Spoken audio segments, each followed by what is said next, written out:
put that self-care first. Like, it's the most important part. You can, buy a top to make you feel good, but if you're not putting in that, love for yourself, that's temporary, that doesn't last.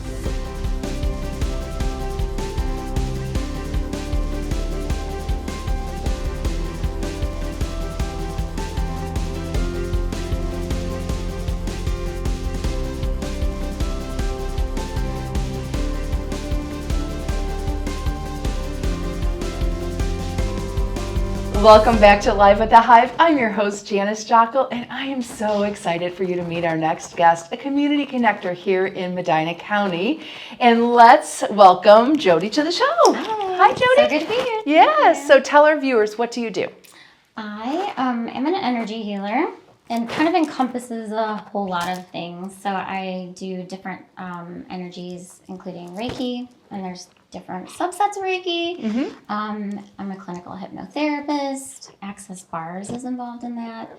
So a lot of different ways to kind of move the energy spiritually, soulfully. I call it soul-centered healing because it has life coaching, practical tools that you can do outside of my office space so that you can continue to do the work and you don't have to rely on waiting for me and hoping like, come into my, I need to do all this for you. It's a little bit of everything, but probably a lot of coaching and then a lot of movement of energy. And it's mostly like emotional and physical.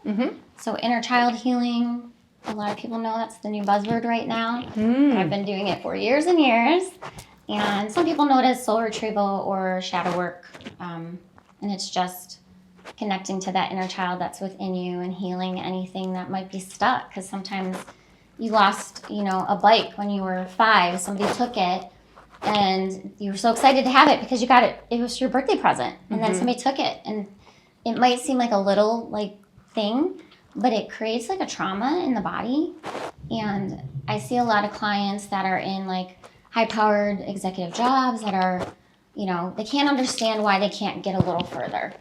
And it's crazy, but if you regress them back to that moment of them having that bike stolen, it's like, oh, that makes sense. Because then when I was 25, my job got stolen out from under me because somebody else came in and took it. Or, do you know what I mean? It's just like one thing after the other just shows up in different ways in their lives. And so going back and kind of healing that at the point of creation, there's different ways to do that. And that's just kind of where I'm feeling the vibe in the moment of how do we walk through this? So it's just me guiding them through a progress and a process of connecting to that inner child. So you're completely aware, but you are in that kind of subconscious trance-like state, and I'm just there with you, kind of holding your hand. Very comfortable, safe space, doing some breath work just to get yourself calm and relaxed. And but it's super casual. I like to just hang out like we're doing today and just chat and tell me what is it? What do you want to do? What are you looking for out of your life? Some people they already know what they want. Other people are like, I don't know. I'm kind of stuck. And so it's just me kind of asking certain questions to get to the root of what might be causing the issues. So tell me, who is it that you serve?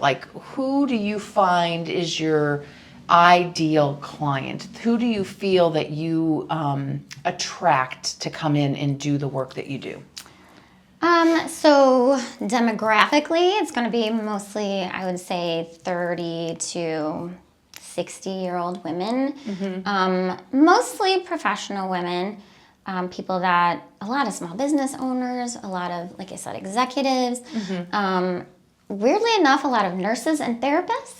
Really? Well, not weirdly. I don't think that's weird because they're dealing with traumas every day, all day long, and they need a safe space, safe space too to have somebody come and care for them. Yeah. And that's kind of what I do. I feel like I can be that motherly energy to kind of help you, hold that space, but also I might give you a little swift kick in the butt to get you moving.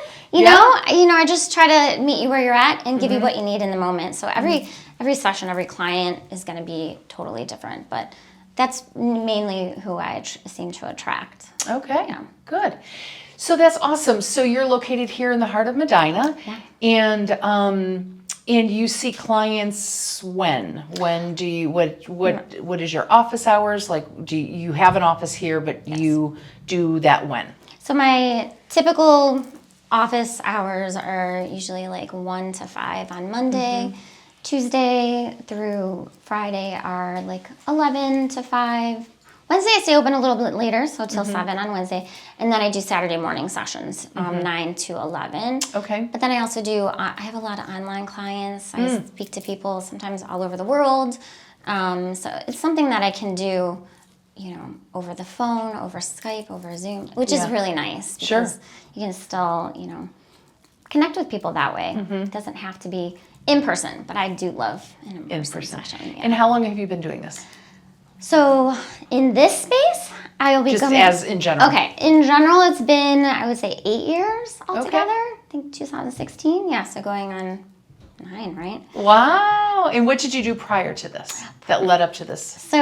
So what brought me to it, or what did I do professionally? What did you do prior to this? Yes. So prior to this professionally, I was a nurse's aide. Oh, okay. And I worked in all the clinics in Medina County, actually. Okay. And also Stark. I kind of was a substitute, so I would move around to all the school clinics. Oh, okay. So I loved that. But personally, what brought me to it was my youngest daughter had a very severe heart defects when she was born. And so she had a series of 3 open heart surgeries. And when she was, premature, NICU, the whole thing, I was kind of struggling going through a divorce in the middle of my pregnancy. Oh my gosh. Realized there was a lot of domestic abuse going on that I guess I didn't click with.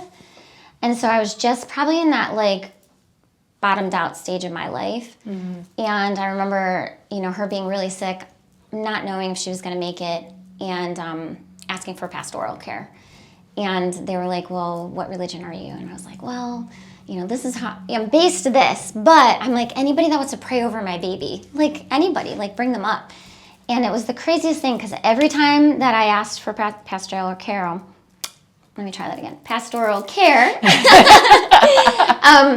this woman would come up and she would do Reiki on my child. And I was like, what are you doing? You know what I mean? I would watch her machines, and the blood pressure would drop and her heart rate would lower and she'd fall asleep. And I was like, what magic are you doing on my baby? And I need to know, And, she told me she was a Reiki practitioner. She was volunteering in the hospital, and she was a spiritual minister and the whole thing. And, it didn't happen right after that, but it kind of always stuck with me. Wow, that's really amazing that has that physical effect on her. And so, a few years later, during my nursing aide career, I started going to nursing school and that, and found Reiki again, and I was just like, I need to learn that this time. I want to mix some modalities. I like the Western and the Eastern. So that's when I really dove into it, took my first class, and I was like, wow, yeah, this is what I want to do. This is what I want to do. It changed my daughter's life. Yeah. But literally, spiritually, soulfully, it changed my life, because I was stuck. I was, I was a single mom. I had 3 kids. I was working 2 jobs. I was going to school full time. I didn't know, how to get past some of those traumas and those things that I was just holding on to. And it just was really amazing to have that snap. And then I was like, I need to do this for other people, because I didn't really feel like I had people to guide me when I needed it.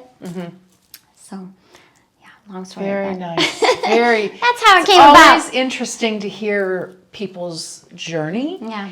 In how they got to where they are, Yeah. right? And people don't realize that, you peel back the onion, and the core of that onion is really what the root of your issue that you're having today that you never resolved 20 years ago. Exactly. And what you're carrying around today is a result of something that happened when you were 10 years old or what have you. And so I went through a similar experience, not through Reiki, but years and years, about 2015, I went through an ultimate leadership training with Dr. Henry McLeod and his organization out in California, and it was the most life-changing experience of my life. Yeah. It was about getting to the core of the core of the core. Right, because you don't realize And you're you carrying just it. cry and cry and Yes, cry yes. until you get to the reasoning of, wow. Yeah, You know? I have And- a lot of tissues. yeah, and people don't realize that is the healthiest part of healing, and the healing process gets you to the next level of, and it's okay to cry and it's okay to Yes. heal, and all right. emotions are valid, all Right, of them. And that's why I right. say, like, you know, some people are really kind of nervous to be like, well, I love my parents, but Yeah. they kind of, and I'm like, you can love them all you want, but Right. every single emotion that you have is valid. Right. And it needs to be seen, and that's all it wants to Right. do. I just give you that space for that emotion to rise to the surface. Right, Be right. seen, give it attention, give love, and then, you know, give it a little, whatever pat it needs, whatever Right. healing it needs in that moment to kind of disperse it. So you're not holding it in the body. You know, I do sound frequency work, like bowl healing and drums. Sometimes that just like helps people get into that space where they need to be. And some somatic movement of muscle, because you have muscle memory, right? Sports, you know, people, they talk about muscle memory. Same thing with emotions. They're stuck in there somewhere. And sometimes it just helps if the person like rubs a certain area. I'll ask them, where are you feeling this emotion in your body? It's kind of stuck in my shoulders right here. Well, that's probably where you're holding your stress, first of all. Yeah. Second of all, if you just give the power over to the person that you're working with, hey, why don't you rub that part and say, you know, I love myself. I'm sorry that, you know, I held you back, or I felt that you weren't enough, or I didn't think you were beautiful. And you'd be amazed that just that, you know, giving it that attention, real, not, whatever, doesn't matter. You know, it doesn't have to be logical, because it's the subconscious we're working with, right? Interesting. Interesting. Wow. Thank you. I know you're a very busy woman, but I really felt that your story needed to be shared with our community, and on how you're really helping, not just, you're helping high-level executives down to people that just need supported and need to be heard. So, well, until next time, we ask, the ending of our show is always about words of wisdom. So tell our viewers some words of wisdom. Love yourself. Literally, put that self-care first. Like, it's the most important part. You can, you know, buy a top to make you feel good, but if you're not putting in that, you know, love for yourself, that's temporary. That doesn't last, you know. It makes you feel good for a minute. Yeah. But if you're not doing that inner work, you know, you need that just to push yourself forward a little bit. Yeah. Wow. Thank you very much. Until next time, until we have our next community connector, we appreciate you being a viewer of ours and supporting the Live at the Hive. Until next time, toodles.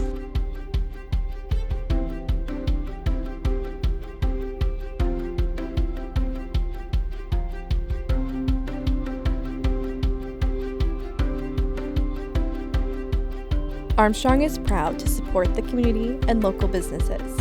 As an Armstrong Business Solutions customer, the team at the Biz Hive supports their community through Armstrong's high-speed internet connection and reliable service. Watch Armstrong Neighborhood Channel on Channel 100 or visit Armstrong Neighborhood Channel on YouTube.